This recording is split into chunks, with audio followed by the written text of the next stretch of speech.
Well, what pushed me and what started this story was when I was living in D.C., working as a freelancer for the Washington Post. It was shortly after my time living on the streets of D.C. And once I was able to secure a meaningful job and my life changed, I looked back on some of my experiences and came to the realization that maybe someone could benefit from my struggles and how to persevere and how to continue to move forward. And someday you may meet someone that will assist you in achieving a better life, or you have the ideas or the desire to keep moving forward yourself.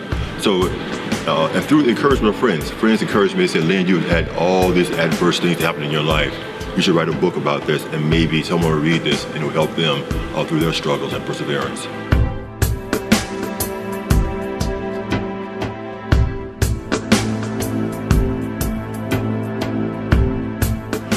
My strongest images of segregation are rather long-lasting, and there was not one particular time where there was an incident that something happened and then it stopped. The most damaging and damning thing about racial segregation is the impression it placed on a young mind and a young individual. That is, throughout my life, and I'm still struggling with that today, you have a low feeling of self-worth, marginalized, not quite measuring up.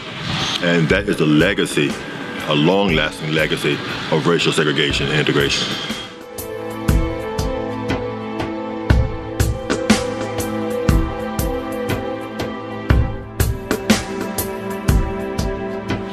My antidote for overcoming the pain was I would love to be able to take a credit myself for something I did that was noble or something that was brave, but it was the intervention of people who loved me and cared and who wanted me to have a better life.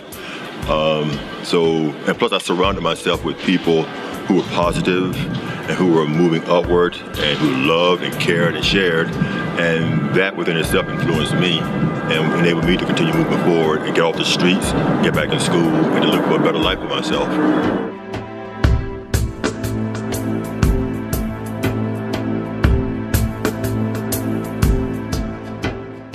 The idea of closing ports and denying immigrants entrance is almost criminal. The first thing I'd like to say is that my guess is most of these people who support that position, even the leaders who support the position of leaving children and people at sea who've been struggling for hundreds of miles and kilometers to get here, my first question is, what would their crucified Savior, what would Jesus say about that in terms of how to treat these people when they come to your shores? Would Jesus be there to turn them away? Or would he be there to welcome them with a hot meal, a safe place, safe passage, and show them love and devotion and kindness? Or would he lock the doors and chase them away? My guess is that he would do the latter. He would probably give them everything they need to make their lives better. My guess is this is not a problem that only exists here in Italy. It is rather prevalent throughout the world now, and even in the United States. So, to address that question, I think the whole issue of intolerance has to do with ignorance and lack of exposure. People are afraid of things that they're not used to, out of ignorance and bad teaching from people who have an influence in their lives.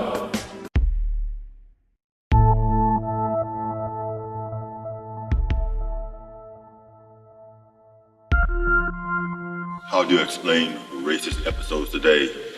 Again, people are afraid of that which they don't understand and things they have not been exposed to. And when there's a downturn in the economy, you lose your job, your family is suffering, most of us, it's our human nature to look for someone to scapegoat, look for someone to blame our problems on. And if you've been brought up in an environment where there are people around you who say bad, horrible things about African immigrants or gypsies and so on and so forth, once your life makes a downturn, you look for someone to blame. And that idea is supported from the beliefs you have from your childhood. Whether your parents taught you racist things, said bad things about immigrants, that type of ignorance is passed on from generation to generation until someone comes to break that vicious cycle.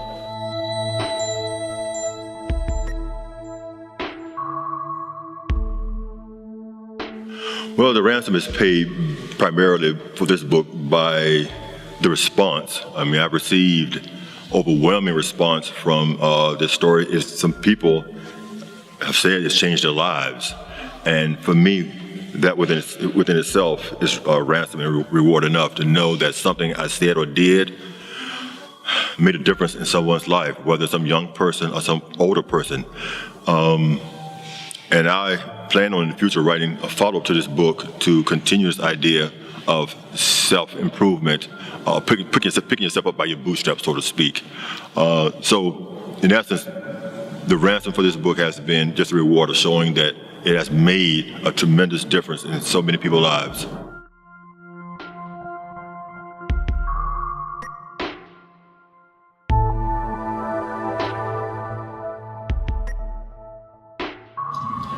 Well, individual life doesn't see a future. My first recommendation is to, surround yourself with positive-minded people who think positively, people who are not judgmental. When I was living on the streets, begging for money and begging for a handout, there were people in my life who encouraged me to try a little harder every day. Never, ever give up. Do something every day to move, to progress, whether it's in your career or trying to get off the streets or just trying to better your life, to expand your mind, your horizon. Do something every single day to move the ball forward. And again, I think the most important thing is to surround yourself with individuals who are positive. And I've always told my friends that if a person in your life is not making you a better person, then get that person out of your life.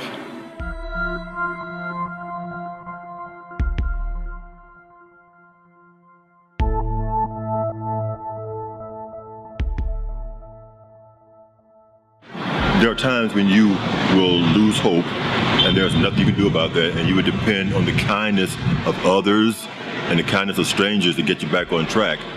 For me, I remember sitting on the ground in the snow, crying my eyeballs out because I had no money and no place to live, and there was someone else that intervened to get me off my behind and to try harder and to keep going. So that is the reason why you surround yourself with positive people and true friends. When those moments come, they will be there to encourage you and to help you get back on track.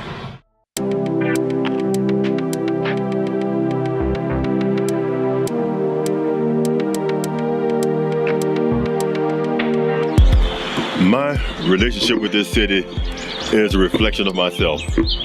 The city, just like me, is a city of contradictions, confusion. Oh gosh, man. All the things that I see in this city as well. But I also see the beauty in all the artwork, all the history, dating back thousands of years. And I've been here now for 12 years, and I have no complaints whatsoever. I mean, the people here have been extremely kind to me, a stranger. I'm a guest in this town, a guest in this country, and I can try to conduct myself that way every hour of every day. So, I love this town, and when my time comes to leave, I'm sure, as it was when I came to this town, I cried, and I probably will cry when I leave as well. And through the encouragement of friends encouraged me. They said, Len, you've had all these adverse things that happen in your life. You should write a book about this, and maybe someone will read this and it will help them through their struggle.